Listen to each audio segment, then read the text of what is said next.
ఆయన కూడా జాబ్ నచ్చలేదు అని చెప్పి యూటర్న్ తీసుకున్నారంట.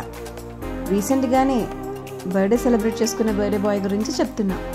మొబైల్ మసాలా వారి ఫిల్మ్ నగర్ కపులలోకి వెళ్ళిపోతే పేద పిల్లలకి ఉచితంగా ఉన్నత విద్య ఉద్యోగ నైపుణ్యాలు అందించడమే లక్ష్యంగా కొన్నేళ్ల క్రితం యాక్టర్ సూర్య గారు అగ్రం అనేటువంటి ఫౌండేషన్ స్థాపించారు. రీసెంట్గా ఫౌండేషన్ ఆధ్వర్యంలో చెన్నై వేదికగా ఒక ప్రోగ్రాం జరగటం, అందులో సూర్య గారు పాల్గొనడం జరిగింది. తాను నటుడిగా ఎలా మారారో చెప్పారు.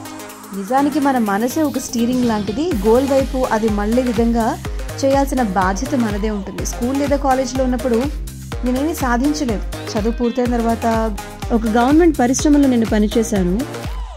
1200 రూపాయల జీతం. ఆ ఉద్యోగం పెద్దగా నచ్చలేదు. దాదాపు 3 నెలల తర్వాత ఉద్యోగం వదిలేశాను. ఆ టైంలో జీవితంలో యూటర్న్ తీసుకున్నాను.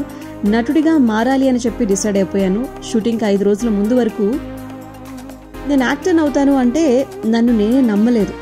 నేర్కునేర్ అనేటువంటి ఒక మూవీతో ఇండస్ట్రీలోకి అడుగుపెట్టడం, విజయ్ హీరోగా మణిరత్నం గారు ఆ సినిమాని ప్రొడ్యూస్ చేశారు. ఈ సినిమా రిలీజ్ అయిన తర్వాత వచ్చినటువంటి ప్రశంసలు, ప్రేమాభిమానాలు నేను కూడా అర్హుడినే అని చెప్పి ఆలోచింపజేశాయి. క్రమశిక్షణ, కష్టపడి పని చేయాలని చెప్పి నేను డిసైడ్ అవ్వటం, ఈ రోజు నేను ఇలా ఈ స్థాయికి వచ్చి మీ ముందు నేను ఉండటం అనేది జరిగింది అంటూ కష్టపడితే తప్పకుండా అనుకున్నది సాధిస్తాం అని చెప్పి అందరితో తన జీవితాన్ని గురించినటువంటి, తను ఎదురు చూసినటువంటి, తను ఎదుర్కొన్నటువంటి అన్ని వివరాలని, విశేషాలని పంచుకోవడం జరిగింది.